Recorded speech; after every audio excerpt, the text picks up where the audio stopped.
welcome to this week's Good Work Show. We are excited because we have a couple of organizations that have been on the show before that are coming back.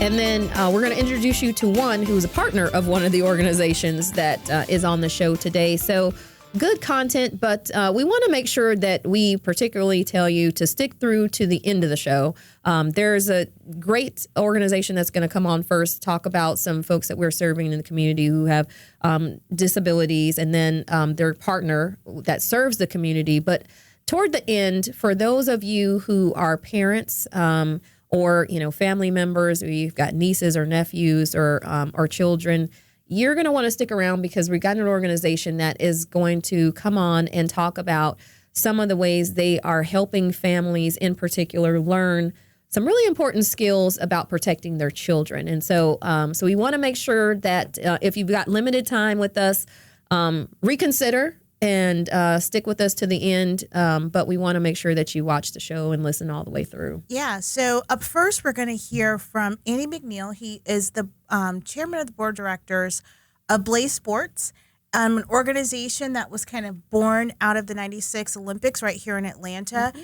And work that they're doing with folks who have disabilities to participate in sports, and have been now for a long time a pipeline for some athletes to participate in the Paralympics. And they've actually got a couple of folks who'll be participating in the 2020 Olympics and Paralympics in Tokyo next summer. Cool. So excited to hear about that. And then we'll have Sheena Jones with the Amerigroup. They are a sponsor and supporter of BlazeSports. So she's going to talk a little bit about that connection, but then also some of the other stuff that Amerigroup is doing in the greater community, which is a lot. So yes. They're doing and a if you've lot. seen their vans rolling, then you know. Yeah. Yes. And then at the end, where we were telling you, we really want you to stick around, we're going to bring back Comfort in the Storm, Kathy Butler, who is the CEO of that organization.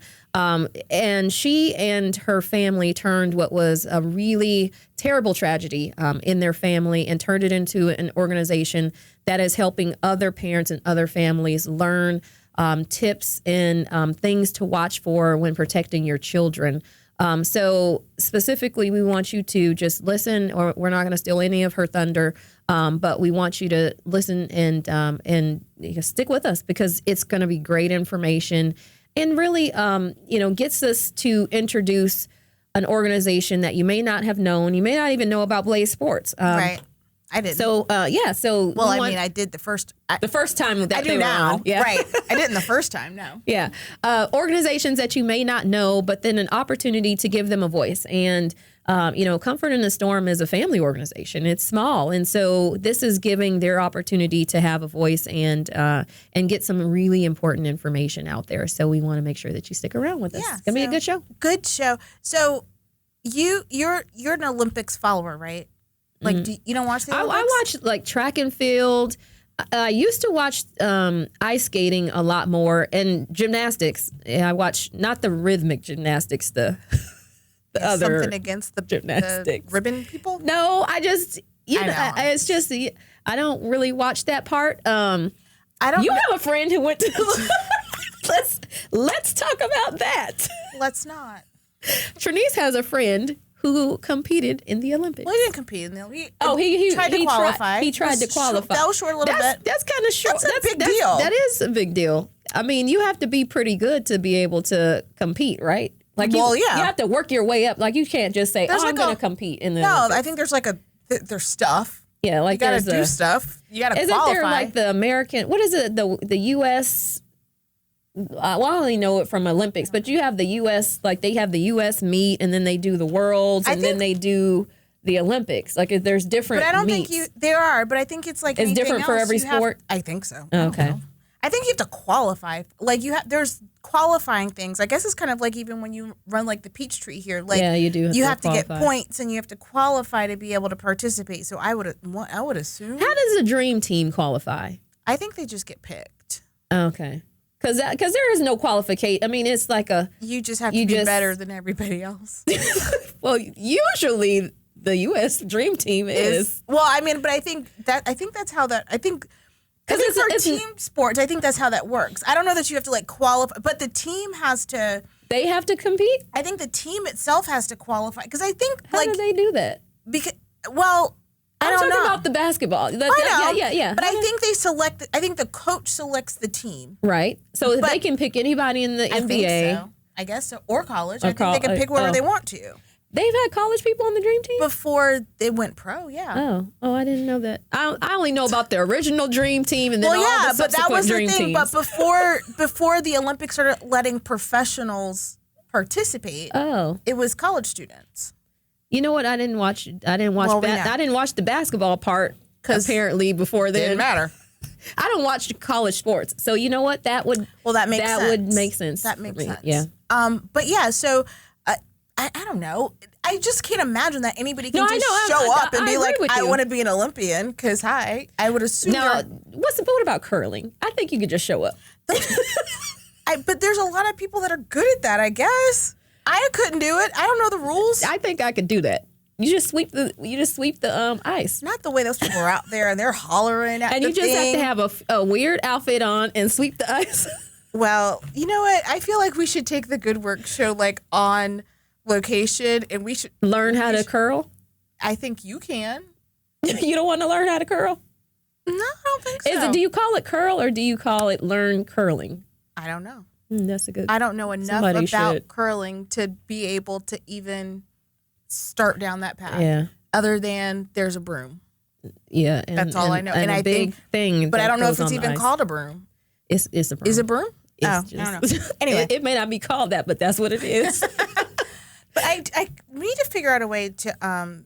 So I've been to Tokyo a few times when my family lived over there, and now I'm kind of like I feel like I want to go back. Because I've never been can't to you be a volunteer, or do the volunteers have to come from the country? From the host country. Oh, I don't think you can just like show up and be like, "Hey, I want to." Same way you can't just show up and say, "I want to be an Olympian." I don't think you could just show up and be like, "Konnichiwa." I don't think they're going to fall for that. What about the opening ceremony? Because don't they have people from every? I mean, they have the athletes in there, but don't they have like when they do the opening ceremony, they have all those. But that's the people from the host country. Oh. Yeah, so I just have to wait until the Olympics. And the Olympics coming back to America at some point? Didn't we win an Olympics? Like you mean got the most medals? No, like win the chance to have. We won the Olympics. That's how I. But didn't I don't know. We'll have to look it up. Maybe we'll look it up on the break. I know what you mean. But I won the opportunity to host. Didn't some city recently? Remember. I don't know. Whatever. Maybe if they did, maybe I'll go. Yeah, that'll be fun. Anywho, well, that's what's happening today. But that we went off way off track of what really. We talked about the Olympics. The Olympics, that was relevant. It is. I mean, it was tangentially relevant, unlike some of our other conversations. That is true. That has nothing to do with what we're talking about. That is true. Yeah. So anyway, but yes, it's going to be a really good show. We want to make sure that you stick around and hang out with us.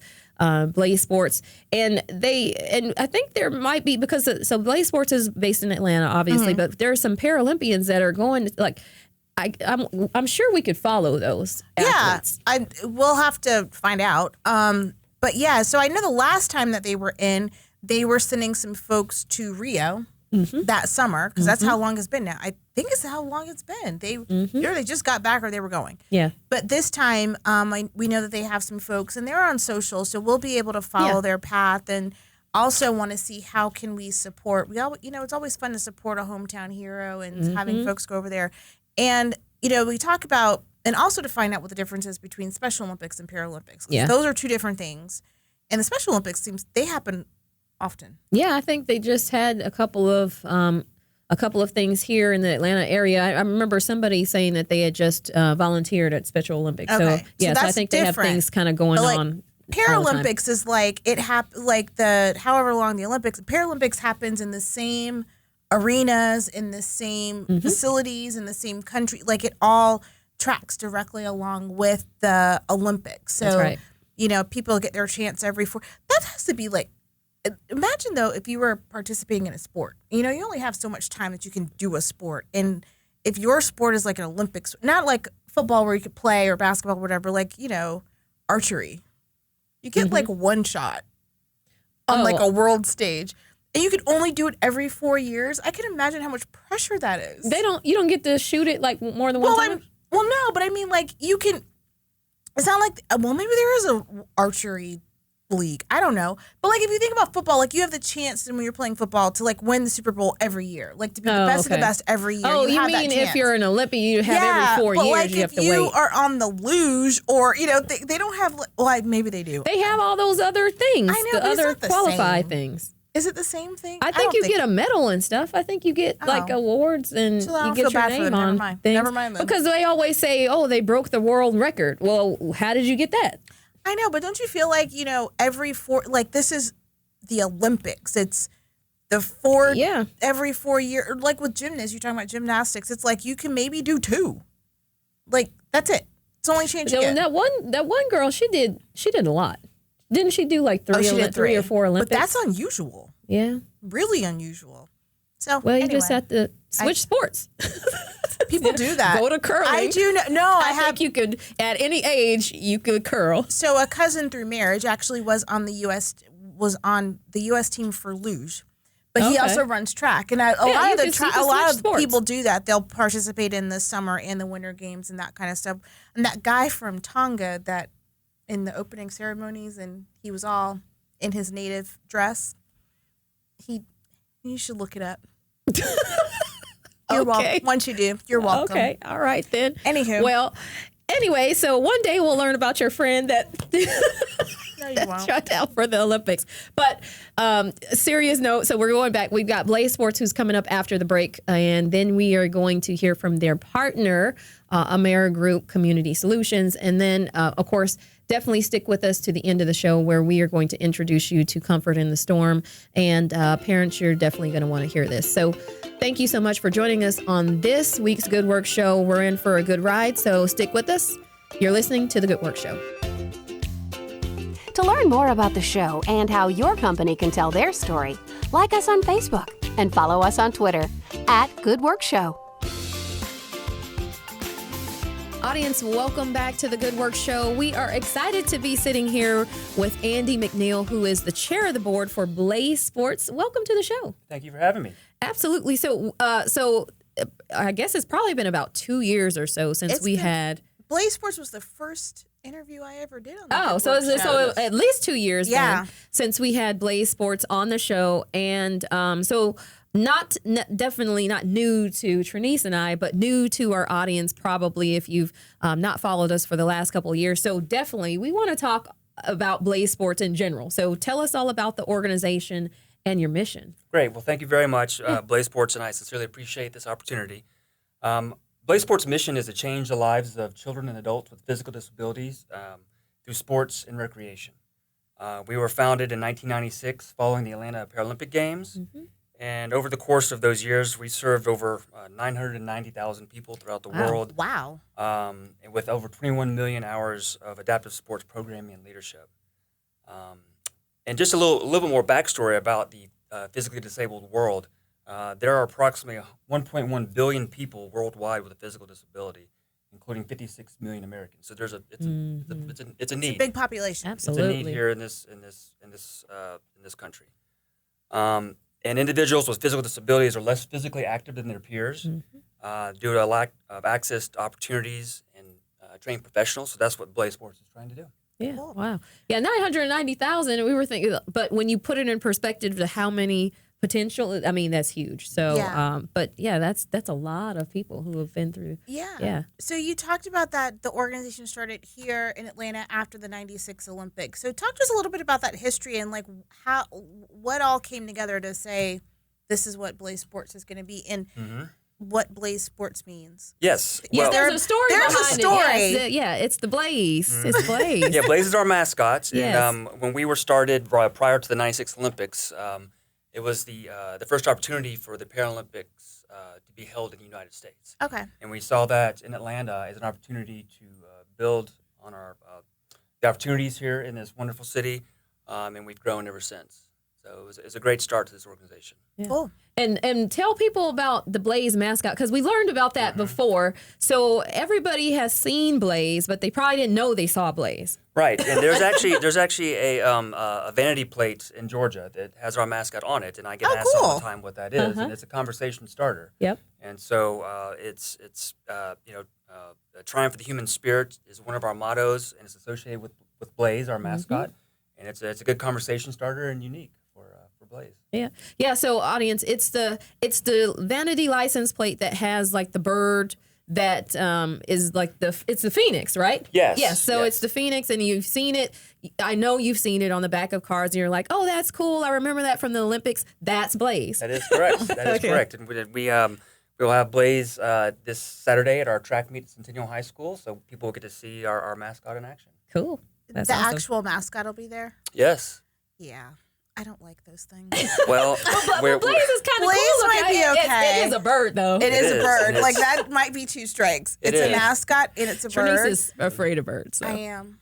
I don't like Well, we're very thankful for the volunteers that do this because it is very hot and humid. I'm sure I know. So, yeah. that's true. The Now, people that are yes. in the mascots those are real troopers. That they are. They just freak me out. That's right. Just, it is what it is. But thank you. Yes. Yes. So you're serving individuals and families with disabilities. Is it youth and adults? Tell us a little bit about who can participate in BlazeSports. We started with a focus on youth with physical disabilities. So a precious few of our athletes actually go to the U.S. Paralympic Games, but we focus on youth 6 to 18 years old. Within the last 5 years, we started expanding our involvement with veterans with physical disabilities. For example, at our track practice every Monday, you'll have a majority of youth and some veterans. So those are the 2 focal points that we work with. That's fantastic. Cool. Yeah. So there is a philosophy behind the idea that sports gives people confidence. Sporty people. I don't count myself as a sporty person, but I feel confident when I go to the gym and I do something. I feel good about myself. So talk to us a little bit about what participation in these sports means for the folks that are participating in them and how that might translate to the other parts of their lives. Very good question. It helps with self-confidence. Physical activity for those individuals that are living with physical disability is crucial. Yeah. So self-confidence and getting to work as teammates and it improves their independence. So it's instrumental in helping these individuals grow, especially the youth that come to our programs. Yeah. So talk to us about Paralympics versus Special Olympics. And I know we had this conversation before when we had BlazeSports on, but I think it's important for people to know the difference. And so talk to us a little bit about that. Paralympics is dealing with physical disabilities only, and then Special Olympics is intellectual disabilities. Okay. Now, sometimes there are crossovers, individuals suffering from or dealing with both. And it depends on how they're assessed. There's different ranking systems for both programs, but those are the 2 main focal points for Paralympics versus Special Olympics.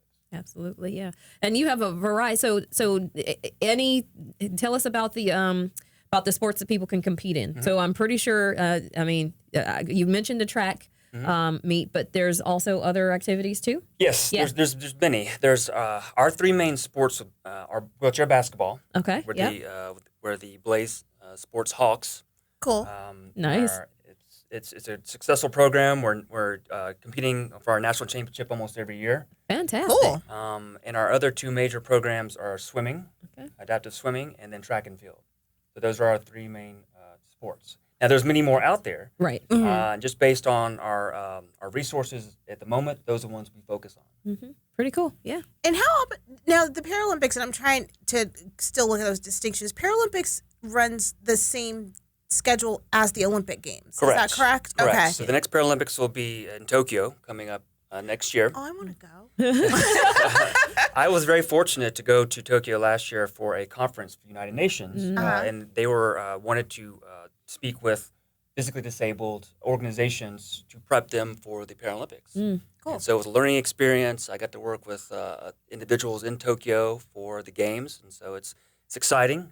We have a couple participants that will be participating in the Paralympics, so it's very excited. Yeah. Yeah, because I think the last time that we spoke to you, there was someone from here that was going to be participating. So we want to make sure that we let folks know, and because that's next year, right? Next summer. It is. Yeah. Wow, that Coming happened up. fast. Yes, you blink and it's here. I know, and I love Tokyo, so maybe I can figure out a way to. I got a year to figure this out. I have a year to figure out how to get back to Tokyo. So you talked to us earlier about some of the numbers of folks that you guys are working with, but let's not make sure that we're glossing over those numbers. So let's make sure that we're really helping folks understand the scope of the number of people that you guys are working with at BlazeSports. Sure. The number I gave you was just in general because we've had conferences throughout the world. Approximately, we're dealing with 250 youth per year and 200 veterans, like individually. Because we have some conferences where people come in and just will attend this conference. But these are the people that are regulars, so to speak, at our sports events, our camps, our tournaments, et cetera. So that's approximation is 250-ish youth and about 200 veterans. Wow. So Andy, you're the chair of the board, but you've been around BlazeSports for a long time. So you've been on the board for how long? Since 2007. Since 2007. So what made you join, and what keeps you going as a board member? Obviously you're a volunteer board member, so you're not. This isn't your day job, but you've remained committed, and there's something about BlazeSports and the people that you're serving that's keeping you there. So tell us a little bit about that. I'm honored to be a part of this organization first and foremost. And when I came on board in 2007. The individual, Kevin Perry, he's a lobbyist that is one of our BlazeSports connections and allies. And we were playing softball. And he knew I was into sports. He knew I was a lawyer. And he asked if I was interested in joining the board. Now, I'd never heard of BlazeSports before then. Did a little research. Was gracious to join it. A lot of our people that are involved with our board, and they have a friend or family member that's physically disabled. And I do not. But being involved with this organization is, in a sense, paying it forward, and I'm a huge sports fan, so it's a win-win across the board. Yeah, absolutely. Cool. Great. So I think we have a couple minutes left, maybe. So tell folks how they can find out more about BlazeSports before we take a quick break. Where can they find out more information? All that stuff. So where do they find you? BlazeSports.org is our website, and we are based here in Atlanta. Our headquarters off Jimmy Carter Boulevard. Our website has up-to-date schedules as far as our events. We have a big award ceremony coming up in December. It's Triumph the Human Spirit Awards, where we're going to be honoring local athletes, participants, and whatnot. We'll be promoting it, and so that will be on our website. We have some great social media and participants, and so of course there's Instagram and Facebook and Snapchat and et cetera. But there's many opportunities, and there's emails you can sign up for on our website about updates, schedules, et cetera. All right, fantastic. Well, Andy, it's been a real pleasure to have you on to talk about BlazeSports for everybody to learn. And I think that we covered a lot. Do the athletes need to be sponsored? Like, can people donate? I mean, if you can't make the fundraiser, obviously adaptive equipment for sports. I mean, and technology with that even changes. So, do you need donations? Can we do that? It's always helpful. Yeah. It's always helpful. Okay. We have links on our website for that. As I mentioned, our wheelchair basketball team, the Hawks, we're paired with the Atlanta Hawks. We're very gracious for, but we're always looking for other contacts, especially in the Atlanta area, just because given our community and how involved it is, and you're dealing with athletes, and we could always use some more direction and suggestions. Absolutely. All right. Well, everyone, if you are interested in learning more, please go on the BlazeSports website. Follow them on social media. Learn about the players who are from, the athletes who are from Atlanta, because we want to make sure that, when they go to Tokyo, like, they compete and they win and they bring back the gold. So thank you so much, Andy, for stopping by the Good Work Show. We really appreciate it. And we appreciate, being partners with BlazeSports and getting the story out. Well, it's been a pleasure, and thank you again, BlazeSports, and I just Absolutely. You're listening to The Good Work Show. To learn more about the show and how your company can tell their story, like us on Facebook and follow us on Twitter @GoodWorkShow. Audience, welcome back to The Good Work Show. We are excited to have Sheena Jones with us, and she is the marketing coordinator for Amerigroup. welcome to the show, Sheena. Thank you so much for having me. Absolutely. So first off, tell us about Amerigroup. And, for those folks who may not be familiar with the organization, they've probably seen the truck rolling around. They've probably seen something. So anyway, tell us a little bit about the organization. So Amerigroup is one of the 4 care managed organizations here in the state of Georgia for individuals that are eligible for Georgia Medicaid, Peach Care for Kids, or Planning for Healthy Babies. So when you see that big van rolling around, we're heading to events. We're always trying to be a part of the community, providing a lot of engagement and a good time for the family. Yeah, absolutely. Great. So we just finished talking with Andy from BlazeSports. So, and there's a connection between Amerigroup and BlazeSports. But before we get into that, talk to us a little bit about why Amerigroup feels it is important to participate in the community and why, a lot of organizations or companies, you can just do your business. You don't have to jump in there and participate in a meaningful way. So what's kind of the philosophy of Amerigroup for participating with organizations in the community? Well, we've been doing this for quite some time where we have been partnering and collectively giving almost $1.3 million towards the disability sports of USA. So we are all about making sure that we are giving back to the community statewide, nationwide, just so that those individuals have the opportunity to participate in different things. Yeah, fantastic. So now we should talk about BlazeSports. So tell us how the BlazeSports and Amerigroup connection works and what you all are doing to support the athletes. Yes, so part of our Amerigroup Foundation, we provided $25,000 towards BlazeSports. So we're extremely excited to be a part of this event. This is our first time, and we're really looking forward to doing this for years to come. Yeah, absolutely. So tell us about, what the money might be used for. So just for them to go, because we learned about, we've got a couple of Paralympians who are going to go and compete in Tokyo. And so is it going to support them going there? Is it to support the equipment? Do you can you fill us in about that? It's going to support everything in itself. So a lot of it will be whatever BlazeSports is in need for to support the event. Their athletes and everything in a whole. That's what that money will be going towards.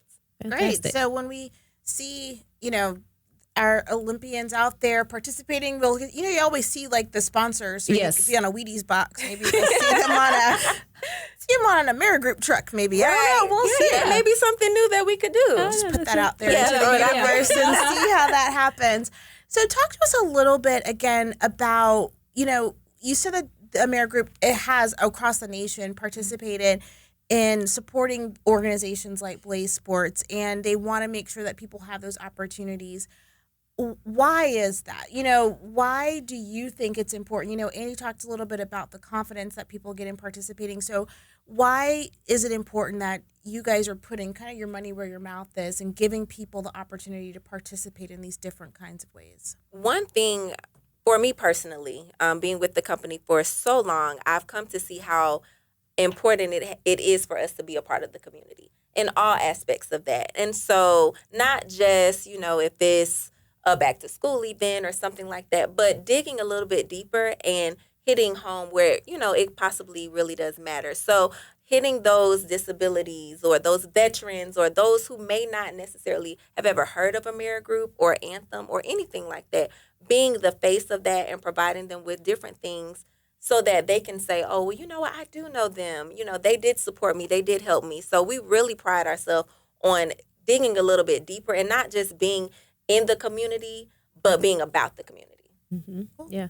So tell us a little bit about some of the other things that Amerigroup is doing because, we mentioned the van. So you should talk about that because we've actually had it pop up at some of our locations at Goodwill and to engage with some of our job seekers. So kind of talk to us a little bit about some of the other activities that Amerigroup is sponsoring out in the community. So it's a lot. We right now we're right in the middle of enrollment anniversary. So we have tons of events that are going on. We have a huge event at Andretti's. We have a movie screening tonight. We have back to school events. So it's tons of things that's coming up. And everyone can always either follow us on Facebook to see all of those things that we have or even go onto our website as well. And who can go? Who can go to the movie screen? So it's open to anybody. Open to the entire community. Wow, Yes. that's fantastic. Yes. So then so specifically I'm thinking back to school time. You know, kids have to go back, they have to get vaccinations, they might have to get checkups to participate in, stuff has to happen. So what around this time, if they're coming to back to school events per se, what kind of resources are there for families and kids if they're getting ready for back to school time? So it really just depends on the event. A lot of the events that we have coming up we're really giving away school supplies. Okay, we're cool. trying to focus on doing dental screenings, so dental screenings and cleaning. So when the kids come, they can get that done because a lot of them need that in order to go back to school. So they can get health screenings. They can try to get those immunizations if the event calls for it. Book bags is one of the huge things that we've been providing across the state. So that's really one of the big focuses of those events. Mm-hmm. And then outside of the back to school time, and maybe in other seasons, what else do you do? The community. Well, a lot. yeah. You said there's a lot. Yeah. So I know after back to school, we'll have our style tour, and that's where we'll be providing. Yeah, it's really, I love that one. That's actually where we'll be providing uniform shirts and socks, and then a lot of different people may have like face painters and all types of things for the families to enjoy. And later on in the year, we'll have like farmers markets where everyone can come and get fresh produce. Later on, we'll do winter warm-ups once it gets a little bit colder. So every season, we have something huge and amazing for the entire community. Fantastic. And So, how do they find out? where do social media, right? Yeah, so where do people go to find out about these kinds of activities and how they can sign up? And you said that they're just open to the community. Yes. So people could just follow you around all year long. Right, follow It's us like, and you'll be surprised because they really do that. I'm like, I notice you. So they literally follow us around to different events. And we love that because we know if they are doing that, they really need it. And that's one of the things that we absolutely love. But they can go to our website, which is www.myamerigroup.com, or they can follow us on Facebook. We don't have Instagram, unfortunately, but, a lot of the things they can definitely find out on our Facebook page or on our website. Cool. Fantastic. And so as marketing coordinator, you probably have a lot of opportunities to plan these events. So tell us a little bit about your role and how it makes you feel when you can go out into the community or you can participate with an organization like BlazeSports and, see that people who are really in need of whether it's the food that you're giving out, whether it's the backpacks or whether it's the money for a Paralympian to go and compete in Tokyo. How does that make you feel as a team member at Amerigroup, and what do you get out of that? That's one of the main reasons why I love my job so much, because I'm able to actually be out in the community and see those smiling faces, meet different people, and actually engage. And so planning from beginning to end it kind of gets crazy, but that ending of it, everyone leaving and you actually sitting back like, oh, it's all over. Everyone had an amazing time. I actually just did a baby shower for new moms, and everybody just enjoyed it. And it's just seeing them actually feel like someone's thinking about them and focusing on their needs. It makes you really enjoy the job even more. Yeah. So if there's some folks out there that are listening and they might be in marketing departments and other organizations or whatever, give them your best 30-second spiel on why they should consider or try to think about bringing their organization into the community. And I think one thing, we are very lucky here in Atlanta. There's a lot of really great companies supporting the community in really impressive ways and important ways. So give us your best 30-second elevator speech to other marketing folks that are out there listening and saying like, well, we gave some dollars here, we do this here, but how, really getting in there in a meaningful way and kind of getting your hands dirty really will make a difference and not just impact the community, but actually impact the person and the organization. Yes, especially if you've ever done community service ever before, whether you're in college, in high school, like that's something that your company, even though it seems like it's a lot of hard work, but if you just try it out once or twice, that's the best opportunity that you'll ever have to actually hit the streets and hear what the community has to say, because you might actually be doing something that's not working. So that's one thing that Amerigroup has done. We've even had roundtable discussions with a lot of our community partners and say, hey, what is it that we can do to better the community? What do you need? So having them come out and do different events and participate, that actually could benefit them in a big way. That's a really good point. And not one, people might not have been thinking about. So I think that makes the business case that it's not just about going out and doing something to help, but it really does, selfishly. You get that feedback. You hear what the community has to say and what they're thinking. And especially if you're serving in a space where also your business makes sense, you get that kind of feedback so that you can make your business better. Right. Absolutely. Absolutely. Well, good. Well, what else is next for Amerigroup? So you mentioned that there's a couple of things going on for back to school season. Of course, people can find the events on the website. Anything else that is going on that we should tell our audience about? Well, like I mentioned earlier, it's enrollment anniversary. So that's a really huge time for individuals to decide whether they're going to stay with their health plan or if they want to switch to another one. Amerigroup has a lot of amazing things available to our members that are absolutely free. Everything from free over-the-counter medicines, free Boy Scouts and Girl Scout memberships, free Boys and Girls Clubs. So we offer tons of things for the family, mom, kids, everyone. So if you're interested in finding out more information, like I said, you can always go to our website, which is www.myamerigroup.com. All right. And social media? Social media, just search Amerigroup. Okay. Okay. There you go. All right. Well, thanks so much for yes. joining us and, kind of bookending our conversation about Blaze Sports. It was great to have Andy here to talk to us about all the great work that they're doing and to see how an organization like Amerigroup is supporting those efforts. So we encourage everyone to go out and visit Blaze Sports online to see what they're doing, see how you can support and get involved with them. Right. And then also check out Amerigroup and see what the resources are that you guys have traveling all over the area. Right. It seems like you can turn around anywhere and find an Amerigroup event going on this summer. So great for coming. And thanks so much for coming and joining us today. Thank you for having me. I appreciate it. Absolutely. You're listening to The Good Work Show. To learn more about the show and how your company can tell their story, like us on Facebook and follow us on Twitter @GoodWorkShow. Welcome back to the Good Work Show, everyone. We are excited to have Kathy Butler, who is the CEO of Comfort in the Storm. And Kathy, you are not a stranger to the Good Work Show. We have had Comfort in the Storm on a little while ago, but before we had our new home here and before we had all of our video component of our show. So it's good to see you. Thank you for having me. Thank you. Yes. So tell us all about Comfort in the Storm, the organization, what you do, and of course your mission. Okay. Comfort in the Storm was really born out of what we look at as more or less a family tragedy. Our daughter disclosed to us that she had been raped and sexually abused by a family member for about 2 years back in April of 2008. And so during the course of seeking justice for her and going through the process of healing for her, we started the Comfort in the Storm blog, which really chronicled the events as far as, what do you do when your child discloses to you? How do you look for a counselor? What can you expect from social services? What can you expect through the legal system? And it really just kind of grew and grew and grew. And ultimately, my husband and I started conducting trainings. And these trainings consist of about 12 different modules. We go over everything from body autonomy to boundaries, good and bad touch.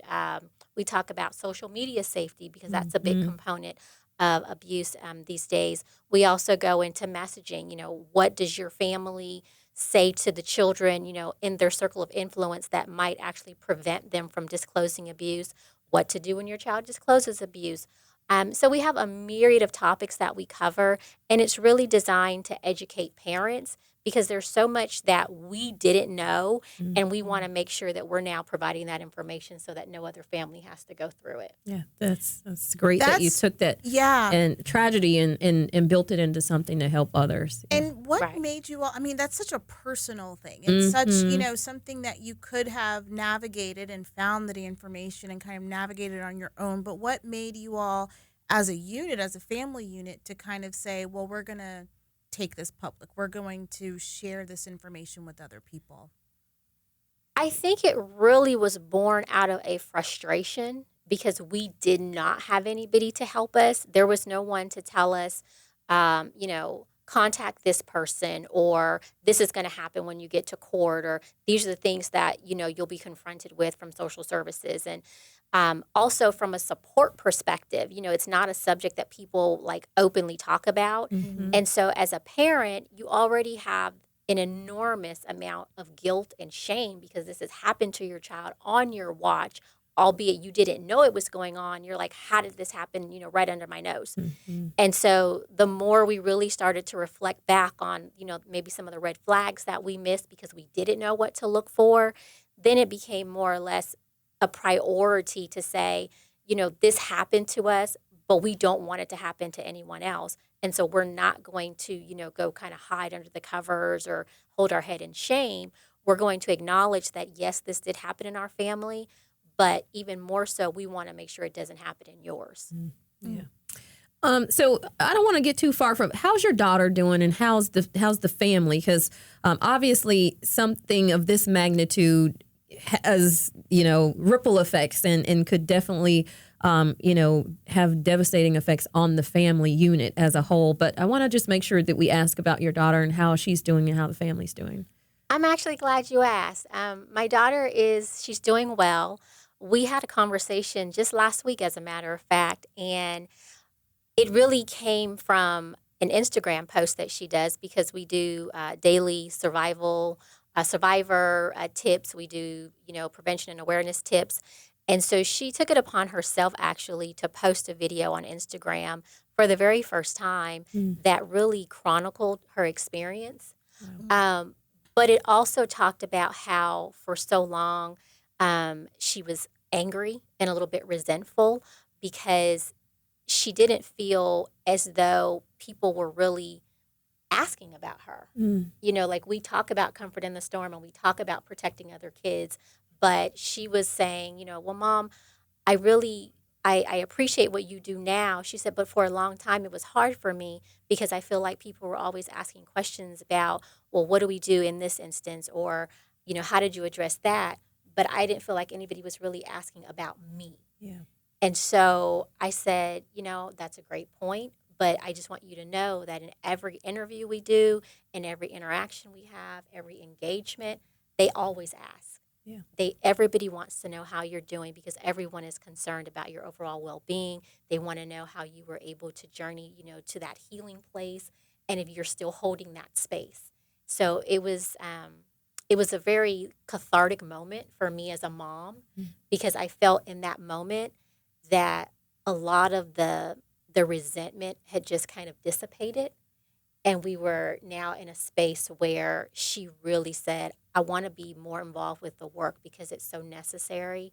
And I really understand how important it is now. Wow, what a brave daughter that you have. That she's out there and she's taking it upon herself not only to be brave enough to allow you to start this organization surrounding a tragedy that happened to her. I mean, it's her story. It's a family story, but it's deeply personal to her. We have to center her at all times. And so to allow you to do that to help others, but then now for her to come in to share her own story and take back anything that was taken from her and be able to help others, that's really cool. So kudos to her. She's awesome. Yeah. You must be a proud mama because I am.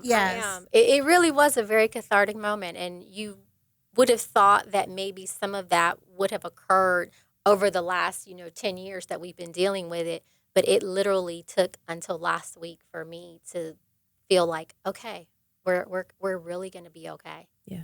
Wow. That's great. So I want to talk about some of the events and stuff that you guys throw. And you just had one, so unfortunately we missed that one. But you have them they happen often. Right. So we'll be sure that we're sharing information about that when they come up. You'll let us know, and we'll let our guests know and let our listeners know when the next one's happening. But tell us about what happens there. So what are people getting when they come to the events that the organization is putting on? What are they learning? We do trainings based off of the need of the organization or the audience. So whether you want a 1 hour training or you want our full 4-hour module training, it's really up to you. But whatever, space and time we feel for you, we're essentially going over everything that you need to know and kind of be aware of so that you can help protect your child from child sex abuse. So we're going to talk about boundaries. We're going to talk about body autonomy, which is just a really fancy word of saying ownership. We're going to talk about good and bad touch. We're going to talk about the messaging that you give to your child based off of the things that they hear you say and things that you don't realize that they hear you say. We're going to talk about social media safety. We're going to talk about protecting your child in youth-serving organizations, because that's a really big one. You know, we read all the time about things that happen to children in daycare, at school, in athletic programs, the YMCA, the Girl Scouts, the Boy Scouts. So we're going to talk about some of the things that you as a parent can do to help monitor your child a little bit more closely and set those standards and boundaries for those organizations to make sure that your child is being protected. So you name it, we're going to talk about it. We even have a small component on juvenile sex trafficking. And that's because we see some of it starting to occur in the school system. And so now we have to connect those dots for you as well, because we don't want you to assume that just because your child's home every night that there's an inherent safety there, because there are things that are happening in their day-to-day lives that you are probably not aware of. I think about that whole idea of body autonomy. There was this whole thing recently that I kept seeing pop up where they were talking about this idea that parents shouldn't make their kids hug relatives. Absolutely not. That, you know, it's like, oh, go give so-and-so a hug. And the kid's like, no, I don't want to. I don't really know you. I only see you at Christmas. Right. So that changing the conversation about that by letting kids know, no, this is my body. I own it. And I can say no to, you know, great grandpa, whatever. Right. So he's a stranger. Right. And it's really you don't important. Know. I mean, you don't it's know. really important. And I think depending upon the culture that you're raised in, Mm-hmm. you know, it's almost seen as disrespectful. Absolutely. Right. You won't hug, or you won't kiss, or you won't do some of those other types of greetings that are, you know, particularly, you know, normal to your family interaction. And the reality of it is, when you force children into interactions, you basically strip them away from their autonomy. You strip away the intuition that they have, because children have great intuition. Yes. We strip it away when we start to force things on them. Yeah. Wow. And so I could just imagine, I mean, you mentioned all of the types of trainings that you have.